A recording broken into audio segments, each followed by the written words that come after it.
Assalamualaikum warahmatullahi wabarakatuh. Bismillahirrahmanirrahim. Alhamdulillah. Nahmaduhu wa nasta'inuhu wa nastaghfiruh. Wa na'udzu billahi min syururi anfusina wa min sayyiati a'malina. Man yahdihillahu fala mudilla lah wa man yudlil fala hadiya lah. Asyhadu an la ilaha illallah wahdahu la syarika lah. Wa asyhadu anna sayyidana Muhammadan abduhu wa rasuluh. اللهم صل وسلم على حبيبك سيدنا محمد وعلى آله وأصحابه والتابعين لهم بإحسان إلى يوم الدين. اللهم يا ربنا إنا نسألك علما نافعا ونعوذ بك من علم لا ينفع وعمل لا يرفع وقلب لا يخشع وعين لا تدمع ونفس لا تشبع إنك أنت على كل شيء قدير. رب اشرح لي صدري ويسر لي أمري واحلل عقدة من لساني يفقه قولي يا فتاح يا عليم. أما بعد. Para pecinta ilmu yang dimuliakan Allah Subhanahu wa taala, puji syukur kehadirat Allah Subhanahu wa taala karena di malam hari ini kita masih diberi kesempatan oleh Allah untuk mengkaji ilmunya. Mudah-mudahan ilmu yang kita dapatkan mendapatkan keberkahan dan mudah-mudahan kita dapat mengamalkannya di kehidupan kita sehari-hari. Amin ya rabbal alamin. Baik, pada kesempatan kali ini kita akan mencoba membahas mengenai 10 hal yang harus kita ketahui sebelum seseorang menekuni ataupun mempelajari satu disiplin ilmu. Yang pertama adalah al-haddu, yang pertama adalah ta'rifnya, pengertiannya. Baik, karena kita sekarang adalah mengkaji dalam bidang fikih, maka pengertian dari fikih itu adalah fikih secara ataupun menurut bahasa adalah al-fahmu, maknanya faham. Sebagaimana dalam hadis Nabi sallallahu alaihi wasallam, man yuridillahu bihi khairan yufaqihu fid din. Siapa orang yang dikehendaki oleh Allah kebaikan, maka orang tersebut akan diberikan pemahaman di dalam agamanya. Nah, fikih di sini maknanya faham itu menurut bahasa. Adapun menurut istilah dalam Islam adalah al-ilmu bil ahkami syar'iyyati al-amaliyah al-muktasabu min adillatiha at-tafsiliyah. Yaitu al-ilmu suatu disiplin ilmu bil ahkami yang di situ menjelaskan tentang hukum-hukum asyariyyati, hukum syariat. Hukum syariat misalnya seperti dibahas tentang salat, tentang puasa, tentang haji, atau tentang muamalah maliyah, tentang jual beli, utang piutang dan sebagainya. Maka karena fikih adalah ilmu yang membahas tentang hukum syar'i, hukum syariat, maka tidak akan dibahas di dalamnya adalah tentang hukum-hukum al-aqliyah, hukum aqli, hukum yang berpegangan pada nalar. Seperti apa? Seperti hisab wa mantik dan ilmu mantik. Tidak akan dibahas di sini. Baik, al-amaliyati, yang mana hukum syariah tadi adalah al-amaliyah yang rutin kita lakukan, yang kita amalkan, yang kita lakukan dalam setiap harinya. Maka di dalam ilmu fikih ini, dalam fikih ini tidak akan dibahas tentang ahkam syari'iyah al-i'tiqadiyah, yang bangsa keyakinan, maka tidak akan dibahas di sini. Misalnya sifat wajibnya Allah, sifat mustahilnya Allah, dan sifat jaiznya Allah, sifat wajib bagi Rasul dan sifat mustahilnya bagi Rasul dan sifat jaiznya bagi Rasul, itu tidak akan dibahas di sini. Akan tetapi itu nanti akan dibahas di akidah itu. Baik, al-muktasabu, al-ilmu bil ahkami syar'iyyati al-amaliyati al-muktasabu, ilmu tadi itu diperoleh min adillatiha, dari dalil-dalilnya, at-tafsiliyati, yang rinci, yang tafsili, yang rinci. Sebagai contoh adalah kita ambil contoh wudhu. Bicara mengenai wudhu, di situ ada fardu-fardunya. Fardunya wudhu kan ada 6. Yang pertama an-niyat. Niat. Yang kedua membasuh wajah. Yang ketiga membasuh kedua tangan sampai sikunya. Dan yang keempat adalah mengusap sebagian kepalanya. Dan yang kelima adalah membasuh kedua kaki sampai mata kakinya. Dan yang terakhir adalah tartib. Nah, fardu wudhu ini ada 6. Itu semuanya itu ada dalilnya. Secara rinci ada dalilnya. Misalnya tartib tadi. Tartib itu dalilnya apa? Hadis Nabi SAW yang berbunyi innamal a'malu binniyat. Kemudian membasuh wajah dan sampai membasuh kaki itu juga ada dalilnya. Dalilnya dari ayat yang berbunyi ya ayyuhalladzina amanu idza qumtum ilas salati faghsilu wujuhakum wa aydiyakum ilal marafiqi wamsahu bi ru'usikum wa arjulakum ilal ka'bain. Al-ayat. Itu dalilnya. Yang artinya wahai orang-orang yang beriman, jika kalian itu hendak melakukan salat maka basuhlah wajah kalian, basuhlah tangan kalian sampai siku kalian, wamsahu bi ru'usikum dan usaplah sebagian kepala kalian, wa arjulakum dan basuhlah kaki kalian ilal ka'bain sampai kedua mata kaki. Ini dalil daripada Al-Qur'an tentang wudu. Dan tartib, apa dalilnya tartib? Tartib itu dalilnya hadis Nabi sallallahu alaihi wasallam, ibda kama badallahu bih atau kama qala. Nah, karena fikih itu adalah diambil dari dalil-dalil yang tafsiri yang secara rinci, maka di dalam fikih ini tidak akan membahas tentang hukum yang diambil dari dalil secara ijmal, secara global, secara umum. Tidak. Misalnya contohnya apa? Al-amru lil wujub. Jadi kata perintah di dalam Al-Quran, misalnya aqimus salah. Kata perintah dalam Al-Quran itu menunjukkan wajib. Ataupun kata larangan ataupun nahi. Larangan dalam Al-Quran itu menunjukkan keharaman. Itu tidak akan dibahas di sini.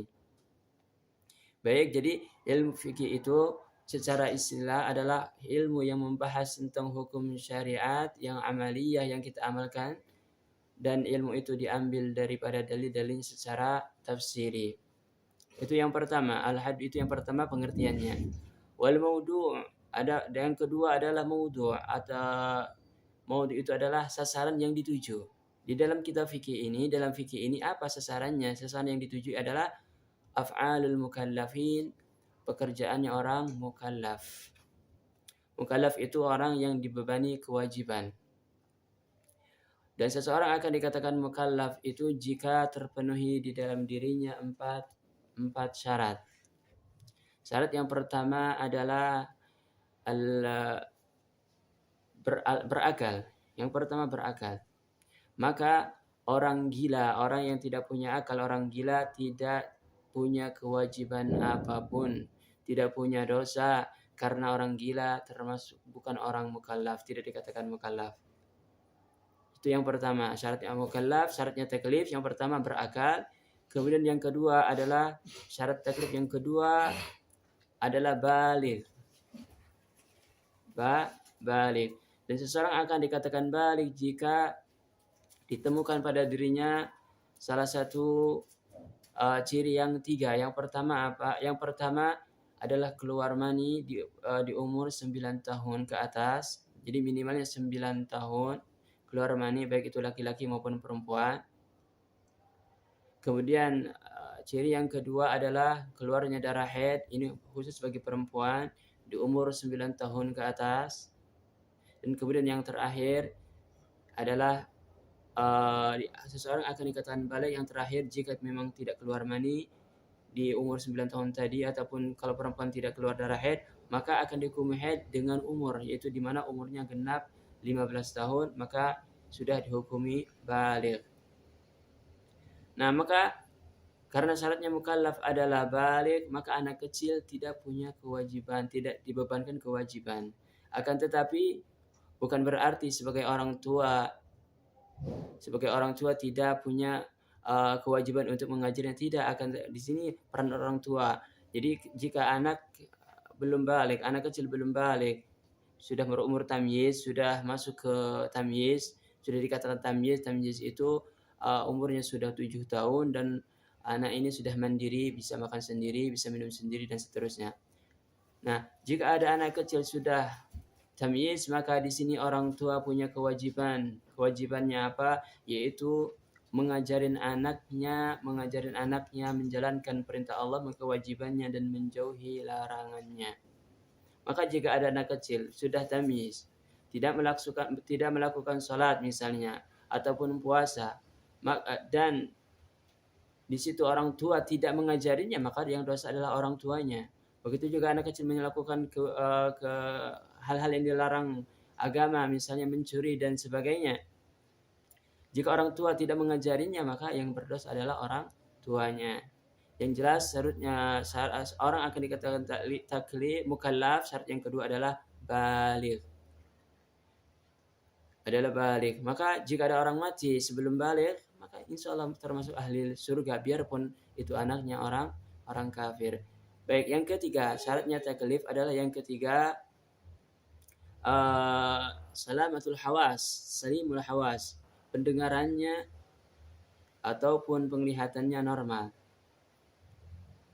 Jadi kalau ada orang buta akan tetapi masih bisa mendengar, maka dikatakan mukallaf, karena dia ini bisa paham agama, bisa paham hukum-hukum syariat dengan mendengar. Begitu juga kalau ada orang tuli, begitu tetap masih bisa melihat, maka juga dikatakan mukallaf, punya kewajiban, karena dia bisa paham syariat, bisa paham hukum-hukum Islam dengan melihat, dengan isyarat. Jadi syarat yang ketiga ini adalah salimul hawas, jadi penglihatannya normal ataupun pendengarannya normal. Maka jika ada orang lahir tidak bisa melihat, kemudian juga tidak bisa mendengar, maka tidak dikatakan mukallaf, tidak punya kewajiban apapun.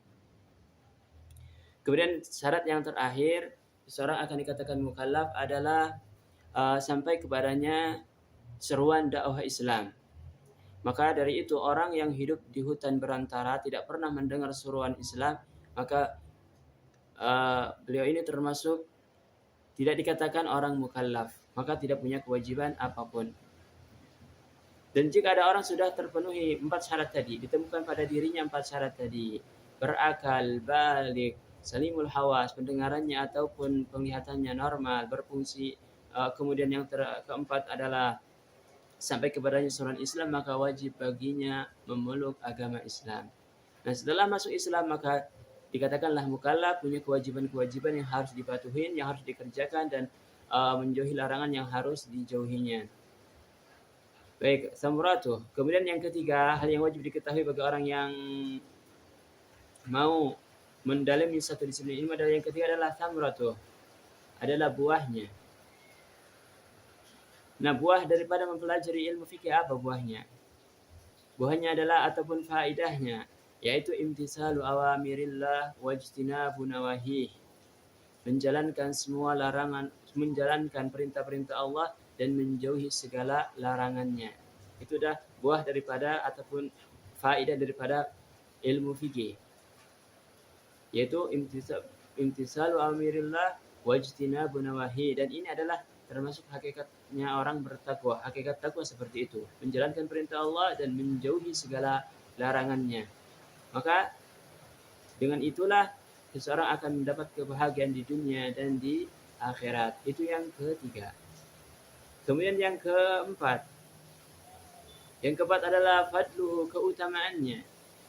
Nah, keutamaan kita mengkaji keutamaan daripada ilmu fikih itu apa? Keutamaannya adalah afdalul ulum, itu termasuk lebih utamanya ilmu setelah ilmu tauhid. Kemudian yang kelima adalah nisbatuh. Ilmu fikih ini tergolong ilmu apa? Nisbatnya ini ilmu fikih termasuk yantasibu ilal ulumi syar'iyyah. Ilmu fikih termasuk ilmu syariah. Kemudian yang selanjutnya wadi'uhu, Yang mencetuskannya ataupun yang merumuskannya siapa?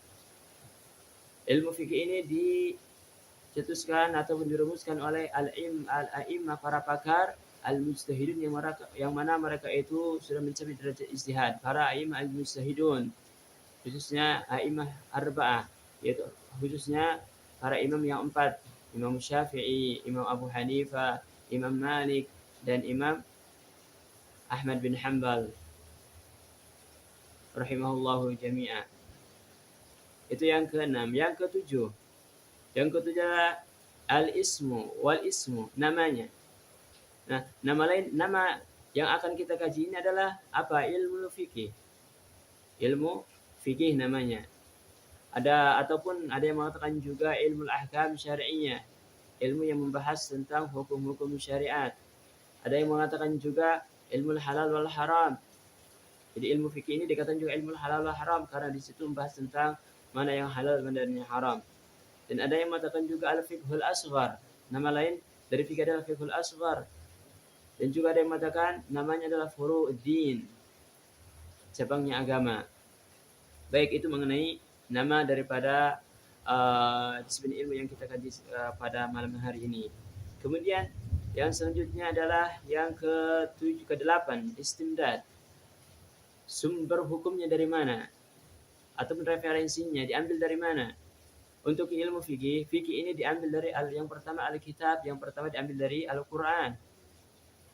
Kemudian As-Sunnah, yang kedua diambil dari hadis Nabi SAW, yaitu ucapan Nabi, perilaku Nabi ataupun ketetapan Nabi. Kemudian diambil juga dari ijma, kesepakatan para ulama yang ahli ijtihad bersepakat dalam satu hukum setelah wafatnya Nabi Muhammad, itu namanya ijma. Dan kemudian juga diambil dari apa? Dari qiyas. Qiyas itu menyamakan satu hukum. Jadi hukum ini, masalah ini enggak ada nasnya dalam Al-Qur'an atau dalam hadis, akan tetapi punya kesamaan dengan hukum yang lain, yang hukum yang ini, yang satunya ini ada dari dalam Al-Qur'an ataupun dari As-Sunnah. Itu namanya qiyas. Yang jelas pokoknya ilmu fikih ini sumber dasarnya diambil dari kitab, dari hadis, dari ijma dan al-qiyas. Kemudian yang ke-9 adalah hukum syari'. Hukum mempelajari ilmu fikih itu hukumnya apa? Hukumnya yang pertama, kadang hukumnya fardu ain, al-wujubul aini fardu ain. Fardu ain itu setiap orang harus mempelajarinya, harus mengetahuinya. Kalau ditinggalkan hukumnya berdosa. Nah, batasannya sampai mana? Sejauh mana ilmu fikih ini wajib kita pelajari? Wajib setiap orang mengetahuinya. Batasannya itu fil qadr alladhi tatawaqqaf 'alaihi sihhatul ibadah. Jadi batasannya adalah sampai seseorang itu batasannya adalah sekiranya ilmu itu menjadikan sah ibadah seseorang tersebut, menjadikan sahnya ibadah. Misalnya kita diwajibkan salat dan juga puasa, maka yang menjadikan sahnya salat itu apa? Misalnya at-taharah, maka wajib bagi kita untuk mengerti hukumnya, hukum ataupun ilmu tentang taharah. As-salat ada berapa arkannya, rukunnya, ada berapa syurut sahnya, ada berapa hal-hal yang membatalkannya, itu wajib kita ketahui. Dan itu hukumnya fardhu ain. Begitu juga yang menjadikan sah muamalah seperti jual beli. Yang menjadikan sah jual beli itu apa yang dibutuhkan dalam jual beli, dalam hutang pihutang, dalam pernikahan apa yang diperlukan dan seterusnya. Maka itu kita wajib mengetahuinya dan itu hukumnya fardhu ain. Dan selebihnya itu maka selebihnya itu hukumnya fardu kifayah. Fardu kifayah, mempelajarinya hukumnya fardu kifayah. Fardu kifayah itu artinya jika ada salah satu orang menekuni dalam fardu kifayah itu, jadi kalau ada salah satu orang menekuninya, maka gugurlah dosa yang lainnya. Baik, kemudian yang ke-10 adalah masailu, permasalahan yang dibahas dalam fikih itu apa? Itu sangat banyak. Jadi sangatlah banyak.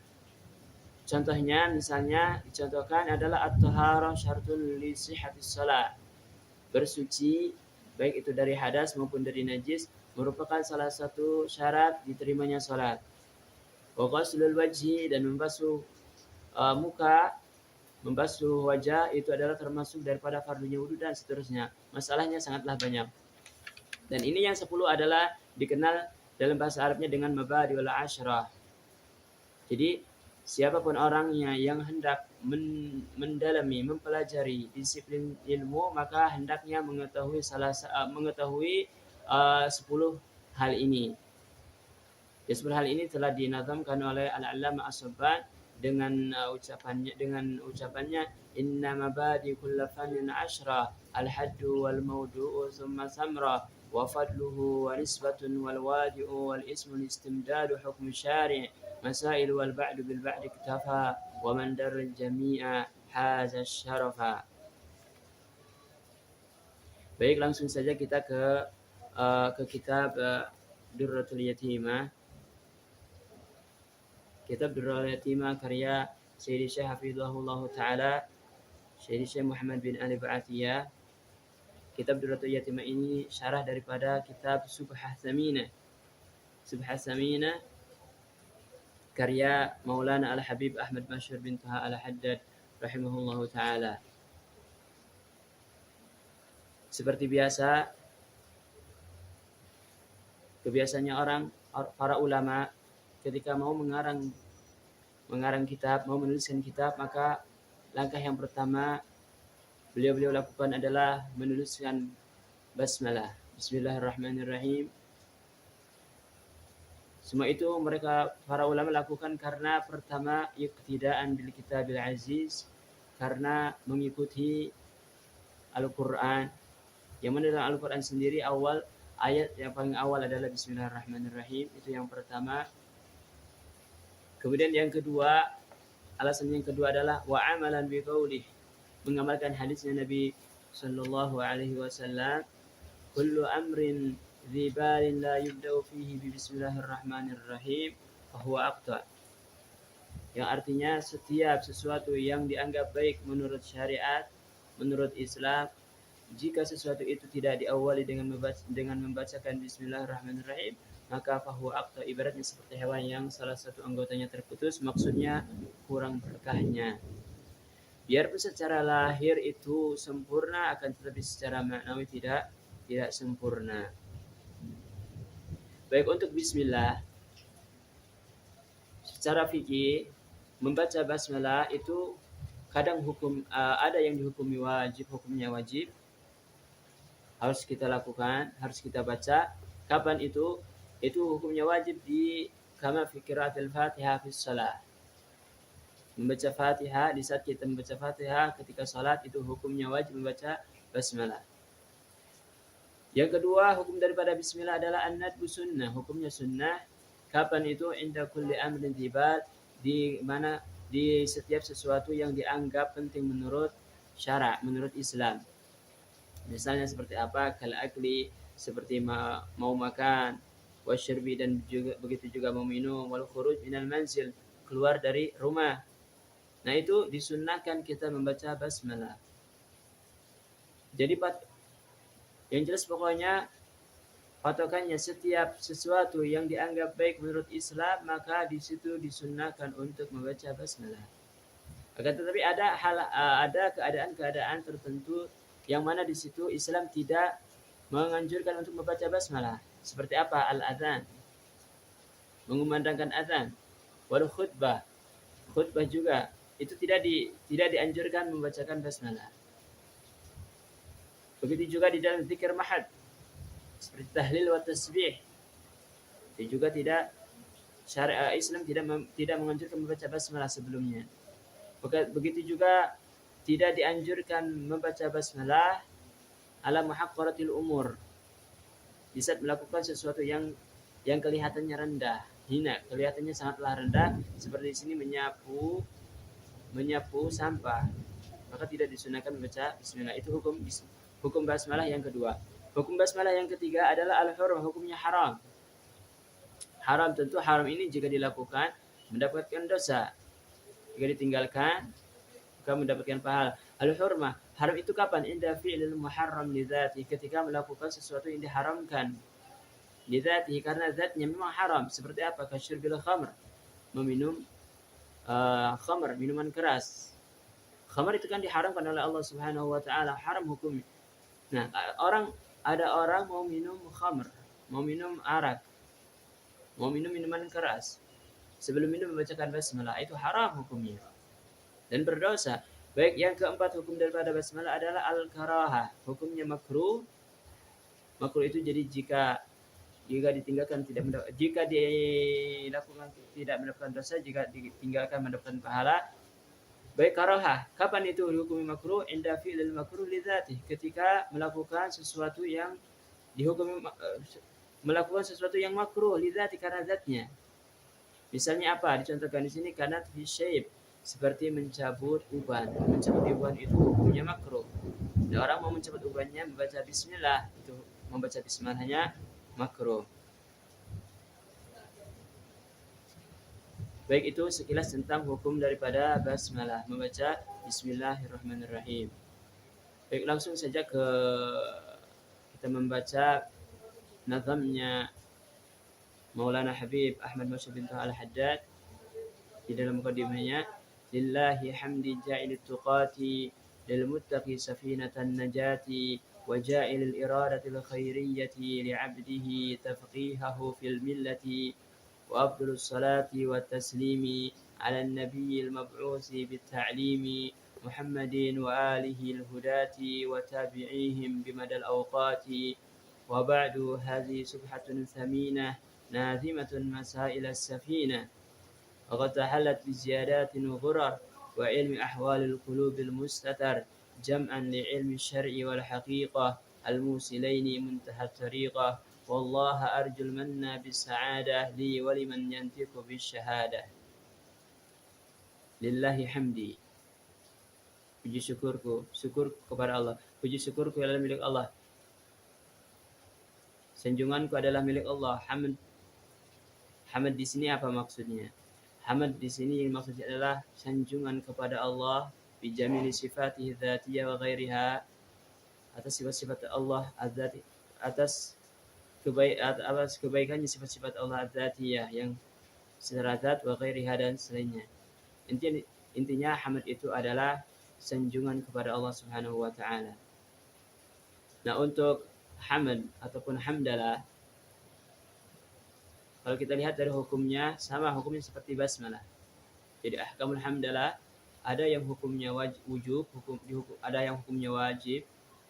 Itu seperti apa? Seperti hamdalah di dalam salat dan di dalam khutbatul Jum'ah. Itu hukumnya wajib. Dan ada juga hamdalah ini hukumnya ada yang dihukumi nadab. Hukum yang kedua adalah sunnah. Itu seperti hamdalah di dalam khutbatul nikah dan wa fi ibtida'id doa, di permulaan doa, wa ba'da khatmihi, dan di akhir doa. Jadi dalam doa itu disunnahkan kita membaca di awal doa kita disunnahkan membaca hamdalah, di akhirnya pun disunnahkan membaca hamdalah. Wa badal akli wasyurbi, setelah makan dan minum juga itu disunnahkan membaca alhamdulillah. Wa fi ibtida'il kitabil musannafah, itu juga di permulaan kitab yang dikarang. Jadi kalau ada orang mengarang kitab, itu disunnahkan di awal kitabnya menuliskan hamdalah, itu sunnah. Dan hamdalah juga ada yang hukumnya karahah, hukumnya makruh. Kapan? Sama seperti dalam basmalah, yaitu inda fi'lil makruh lidzati, ketika melakukan sesuatu yang dimakruhkan lidzati, karena zatnya. Seperti tadi contohnya kanat fi syaib, mencabut uban. Dan ada juga yang hukumnya membaca hamdalah itu al-hurmatu haram, yaitu kapan? Inda fi'lil haram lidzati, ketika melakukan sesuatu yang diharamkan. Misalnya ada orang dicontohkan di sini kalau buku fil ma'siyah, ada orang melakukan maksiat, tiba-tiba setelah melakukan maksiat alhamdulillah, itu hukumnya haram. Baik, segala puji ataupun hamd, segala puji bagi Allah, milik Allah. Yang mana Allah itu sifatnya ja'ilit tuqati lil muttaqi, yang telah menciptakan ataupun menjadikan ketakwaan lil muttaqi bagi orang-orang yang bertakwa, menjadikan safinatan najati, menjadikan perahu penyelamat, bahtera penyelamat. Jadi Allah telah menjadikan ketakwaan seseorang itu menjadikannya selamat daripada kehancuran dan daripada azabnya Allah Subhanahu wa taala. Jadi dengan bertakwa maka seseorang akan menjadi orang yang selamat insyaallah. Nah, begitu agungnya takwa sehingga sering disebutkan dalam Al-Qur'an. Bahkan Nabi sendiri, Nabi Muhammad sallallahu alaihi wasallam tidak pernah meninggalkan wasiat takwa di dalam fi wa'dihi di dalam mau'izah hasanahnya dan khutbahnya. Jadi saking begitu agungnya takwa, Nabi tidak pernah meninggalkan wasiat untuk takwa di mau'izah hasanah, di ceramah-ceramahnya dan di dalam khutbahnya. Bahkan dalam khutbah ini termasuk arkannya khutbah adalah wasiat bittaqwa. Baik, at-taqwa. Apa sih takwa? Pengertian takwa itu apa? Memang sangat banyak sekali ulama yang mendefinisikan takwa, akan tetapi sebenarnya kembali kepada makna satu. Dan ta'rif ataupun definisi takwa yang paling bagus adalah sebagaimana yang telah diucapkan oleh Sayyidina Ali karramallahu wajhah wa radhiyallahu anhu arda mengenai takwa. At-taqwa adalah, kata Imam Ali, at-taqwa adalah hiya al-khawfu minal jalil. Al-khawfu takut minal jalil, takut kepada Allah, wal amalu bitanzil, dan mengamalkan dengan Al-Qur'an, wal isti'dadu liyaumir rahil, dan membersihkan diri untuk hari di akhirat, yaumil rahil. Dan ini definisi takwa menurut Imam Ali. Ataupun kalau kita bahasa sederhananya takwa itu adalah menjalin hubungan baik dengan Allah dan menjalin hubungan baik dengan sesama. Jadi seseorang akan dikatakan bertakwa jika hubungan dengan Allah baik dan hubungan dengan manusia juga baik. Maka harus seimbang. Kalau salah satunya saja baik dengan Allah, tidak baik dengan sesama, itu tidak dikatakan bertakwa. Belum dikatakan takwa. Begitu juga sebaliknya, baik dengan sesama manusia, dengan makhluk Allah, akan tetapi tidak baik dengan Allah, maka itu juga belum dikatakan bertakwa. Baik, wa ja'ilil iradatil khairiyyati li'abdihi tafqihahu fil millati. Wa ja'ilil iradatil khairiyyah, termasuk sifatnya Allah adalah zat yang telah menjadikan kehendak kebaikan li'abdihi, kepada hambanya, tafqihahu, memberikan pemahaman, tafqihahu menjadi pemahaman fil millati, di dalam agama. Jadi maksud daripada bait ini, maksudnya apa? Maksudnya adalah Allah jika menghendaki hambanya baik, maka akan diberikan pemahaman di dalam agama, sebagaimana dalam hadis Nabi sallallahu alaihi wasallam, man yuridillahu bihi khairan yufaqihu fiddin. Siapa orang yang dikehendaki, yang artinya siapa orang yang dikehendaki oleh Allah baik, yufaqihu fiddin, maka akan diberikan pemahaman di dalam masalah agamanya. Dan dalam bait ini, waja'ilil iradatil khairiyyah li'abdihi tafqihahu fil millati, dalam bait ini ada dua hal yang sangat penting,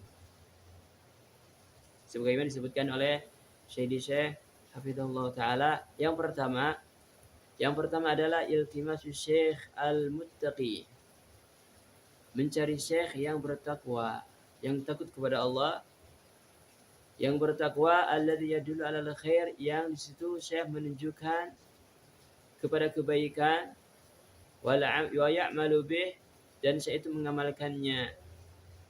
Maka fayakunu bidzalika, maka Dengan demikian sa'adatun lil muttasil bih, maka kebahagiaanlah yang akan diperoleh bagi orang yang sambung dengannya. Jadi dalam bait tadi waja'ilul irada khairiyyati li'abdi tafqihahu fil millati, ini ada isyarat daripada Habib Ahmad bin Yusuf bin Haddad bahwa kita ini dianjurkan mencari punya syekh yang menunjukkan kepada kebaikan. Kemudian yang kedua adalah fallu ta'allumil ilmi. Dalam bait tadi itu ada menunjukkan, memberi isyarat bahwa keutamaan mencari ilmu, mempelajari ilmu. Sebagaimana dalam ayat dijelaskan, yarfa'illahu alladhina amanu minkum walladhina utul ilma darajat. Allah akan mengangkat derajatnya orang-orang yang beriman dan orang-orang yang mau mencari ilmu. Dalam hadis juga disebutkan, man salaka tariqan yaltamisu fihi ilman sahalallahu lahu tariqan ilal jannah. Siapa orang yang menempuh jalan untuk mencari ilmu, maka Allah akan mempermudah baginya jalan untuk menuju surga. Baik, kemudian untuk ta'rif fikih sudah dijelaskan tadi. Setelah membacakan hamdalah, maka selanjutnya Maulana Al-Habib Masyhur bin Haddad membacakan salat kepada Nabi Muhammad sallallahu alaihi wasallam dengan ucapannya wa afdhalus salati wat taslimi ala nabil mab'uts bit ta'limi. Wa afdhalus salati wat taslim. Wa afdhalus salati lebih baiknya salawat dan salam. Nah, untuk salat itu kalau dari Allah itu maknanya adalah rahmah, kasih sayang. Seperti di dalam ayat huwallazi yusalli 'alaikum wa malaikatuh. Allah itu adalah zat yang telah membacakan salawat kepada kalian semua. Maksudnya telah yarhamukum, maknanya rahmah, memberikan rahmatnya kepada kalian semua. Dan jika dari malaikat, salat itu diartikan istighfar, ampunan. Dan jika dari sesama manusia, dari bangsa Adam, adalah doa.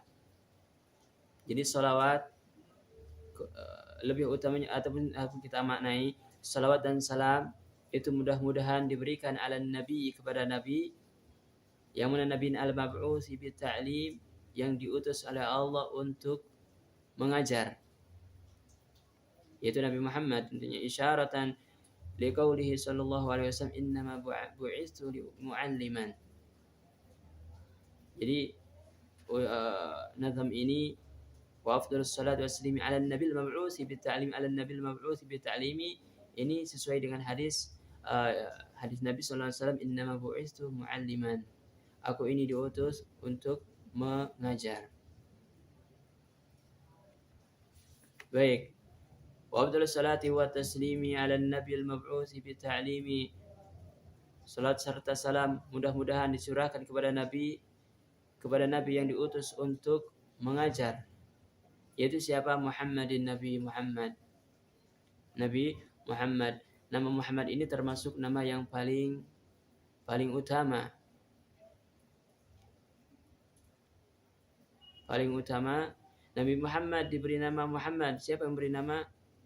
Yang memberi nama adalah Allah Subhanahu wa taala di fil azal qabla khalqil khalqi, sebelum menciptakan makhluk, wa takwinil kaun, dan sebelum menciptakan dunia, Allah yang beri nama Nabi Muhammad dengan Muhammad. Dan ada yang mengatakan yang beri nama adalah kakeknya Abdul Muttalib. Riwayat yang lain juga mengatakan yang beri nama adalah ibunya Sayyidah Aminah. Baik, salat serta salam mudah-mudahan dicurahkan kepada Nabi Muhammad wa alihil hudati, dan juga kepada keluarganya al-hudati, yang mana mereka itu adalah menjadi petunjuk bagi umatnya, bagi umat Islam, umat muslimin. Wa alih, keluarga Nabi. Nah, keluarga Nabi ini siapa? Ini penafsirnya memang berbeda-beda. Jika di bab orang yang haram menerima zakat, maka keluarga Nabi itu diartikan orang mukmin atau mukminu Bani Hashim wa Bani Muttalib. Orang mukminnya Bani Hashim wa Bani Muttalib itu di bab orang yang haram menerima zakat. Kalau di bab Ahlul Bait yaitu berarti al di situ dimaknain Sayyidina Ali, Sayyidah Fatimah dan keturunan Sayyidina Hasan wal Husain dan keturunannya. Yang sebagaimana dalam ayat innama yuridullahu liyudhhiba ankum rijsa ahlal bait wa yutahhirukum tathira. Mereka itu adalah Sayyidina Ali, Sayyidah Fatimah, Sayyidah Fatimah Zahra dan Sayyidina Hasan wa Sayyidina Husain dan keturunannya sampai hari kiamat. Itulah yang dimaksud al di dalam ayat tadi. Kemudian kalau yang dimaksud di dalam bab madah sanjungan, maka al-nabi itu adalah setiap kullu mu'min taqi, setiap orang mukmin yang bertakwa, itu juga dikatakan al-nya nabi, keluarga nabi. Dan kalau dan jika al dimaksud di dalam bab doa, maka diartikan kullu mu'min walau kana asan, setiap orang mukmin biarpun mereka itu ahli maksiat. Itu kalau di dalam bab doa. Kenapa ke orang mukmin, setiap orang mukmin biarpun maksiat? Karena orang maksiat itu membutuhkan doa. Akan tetapi di dalam nazam ini apa yang dimaksud dengan al di sini, yaitu yang dimaksudnya dengan ahlu baitnya, yaitu keluarganya, keturunannya Sayyidina Ali. Yaitu dengan dalil wa alihi al-hudati, dengan kata al-hudah yang memberikan petunjuk. Dan memang Ahlul Bait lah yang memberikan petunjuk kepada umatnya. Jadi umat Islam ini mendapatkan petunjuk wasilah Ahlul Bait. Sebagaimana dalam hadis Nabi SAW, inni tarikun fiikum ma in tamassaktum bihi lan tajillu ba'di.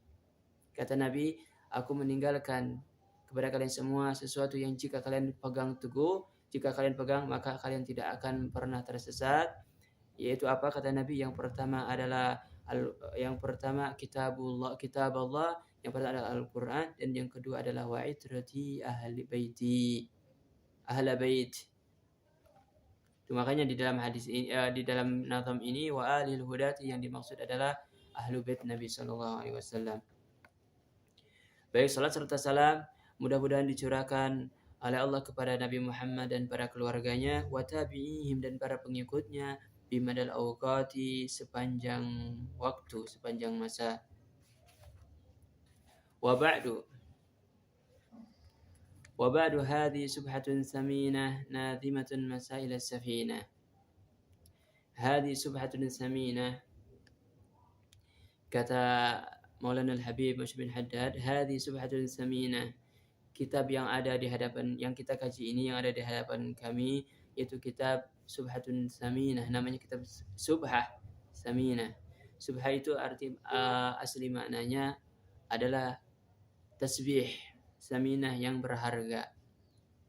Yang mana kitab ini, kitab Subhah Thaminah ini, nazimatun, menazamkan masail as-safinah, masalah-masalah yang ada dalam kitab Safinah. Kitab Safinah. Baik, kenapa kalau Maulana Al-Habib Masy bin Thaha Al-Haddad memberi nama kitab ini dengan Subhat Thaminah? Nazam ini, Nazam Safinatun Najah yang beliau karang, memberi nama Subhatun Thaminah. Kenapa? Karena memang kalau kita lihat kata Syekh saya di sini, karena subha itu lazimatun lidzakir, itu memang suatu keharusan. Tasbih itu suatu keharusan bagi orang yang ahli zikir. Tudzakirhu bil adad, untuk mengingat bilangan zikir. Wa tu'inuhu, dan menolongnya untuk ala zikir, untuk berzikir. Jadi manfaatnya subha itu kan, manfaatnya biar tahu bilangan zikir yang kita baca dan menolong kita untuk mengingat untuk berzikir. Nah, Begitu juga talibul ilm, para pencari ilmu, para pecinta ilmu itu juga butuh seperti subhat tadi, membutuhkan tasbih, membutuhkan sesuatu yang seperti tasbih tadi. Yang dimaksud di sini apa? Yaitu kitab ini, nazam ini. Jadi nazam Safinatun Najah ini diibaratkan seperti tasbih. Karena di situ membantu bagi para pencari ilmu, pencinta ilmu untuk mengingat masalah-masalah fikih. Makanya Maulana Al-Habib memberi nama nazam Safinatun Najah dengan kitab Subhatut Tsaminah. Wa ba'du hadhihi Subhatun Tsaminah nazimatun masailas safinah. Wa qad tahallat bi ziyadatin ghurar wa ilmi ahwalil qulubil mustatar. Akan tetapi dalam nazam ini, dalam manzumah ataupun dalam kitab Subhatut Tsaminah ini memang ada tambahan yang tidak ditemukan dalam kitab Safinah. Seperti misalnya di dalam bab zakah, nanti di bab zakah ada tambahan-tambahan yang tidak disebutkan di dalam kitab Safinatun Najah. Kitab Safinatun Najah itu karya Syekh Salim bin Sumair Al-Hadrami. Baik, jadi kitab ataupun manzumah Subhat Tsaminah ini ada ada tambahan masalah-masalah yang tidak disebutkan dalam kitab Safinah. Wa ilmi ahwalil qulubi, dan juga ada tambahan lagi. Di dalam kitab Subhat Tsaminah ini ada ilmu yang ditambahi ilmu yang membahas tentang bagaimana menata hati. Ahwalil qulub al-mustatar. Jadi ilmu bagaimana menata hati, yaitu ilmu suluk, ilmu akhlak. Dan di sini kata Syekh Hafizahullah Ta'ala, di sini ada irsyad, ada satu petunjuk bahwa kita itu memang harus memperbaiki li tahsinidz zahir, ada irsyad, ada petunjuk untuk memperbaiki zahir, lahir kita, wal batin, dan batin. Wa hadza yahtaju ila juhdin wa syaikhin murabbi, dan tentunya itu membutuhkan seorang syekh murabbi. Jadi kita tidak cukup hanya mempelajari ilmu zahir, tapi kita juga harus mempelajari ilmu batin. Dan itu memang ilmu batin ini butuh seorang syekh yang murabbi. Karena hatilah tempat di mana Allah melihat kepada kita semua.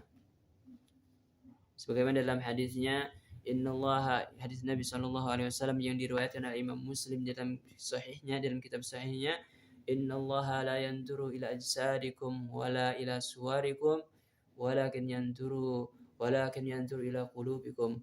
Sesungguhnya Allah tidak melihat kepada jasad kalian, kepada lahir kalian, akan tetapi Allah melihat kepada hati kalian. Maka dari sinilah sengaja Maulana Al-Habib mencantumkan ilmu yang membahas tentang hati di dalam nazamnya ini. Waqad tahalat bi ziyadatin ghurar wa ilmi ahwalil qulubil mustatar. Jadi di dalam nazam ini, manzumah ini ada sedikit tambahan yang tidak ada di dalam kitab Safinatun Najah.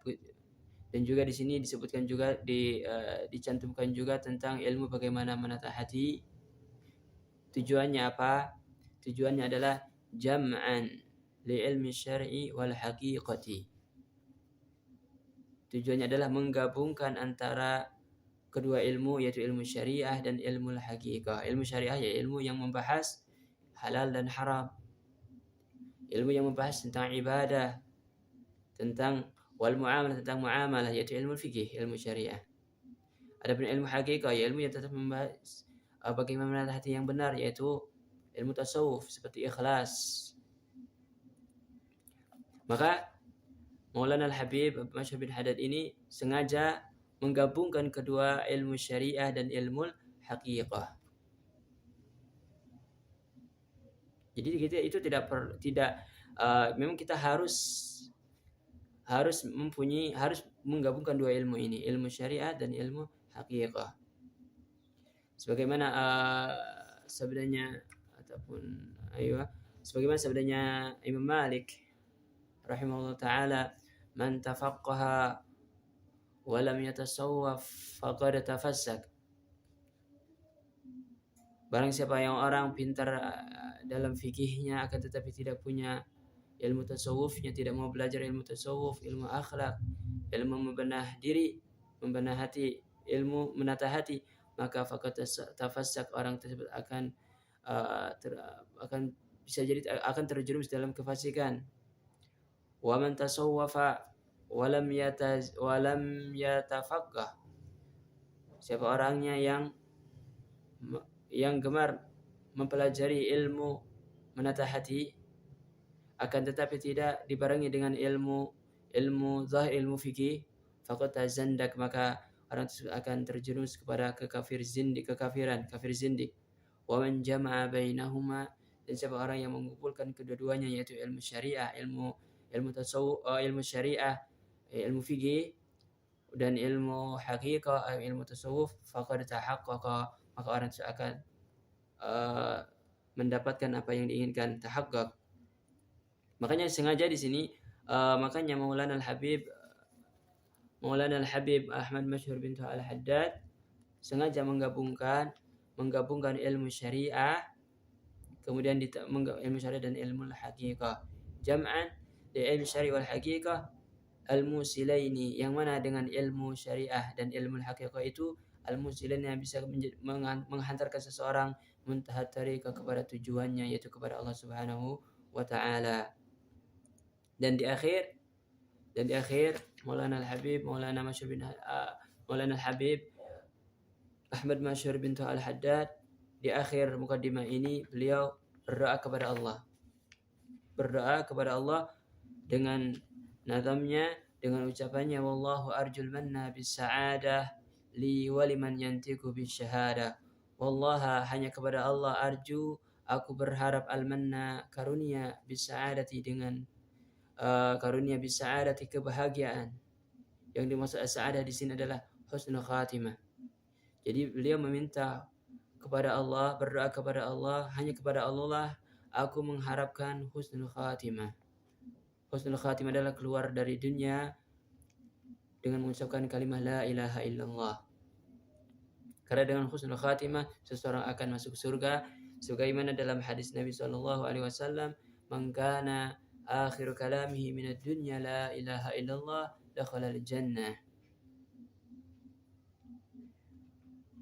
Wallah, hanya kepada Allah arju, aku berharap, aku meminta, al-manna, karunia, bis sa'adati, karunia husnul khatimah, li, bagiku, waliman yantiqu bis syahadah, dan bagi orang yang mengucapkan dua kalimat syahadat, yaitu maksudnya semua orang muslim.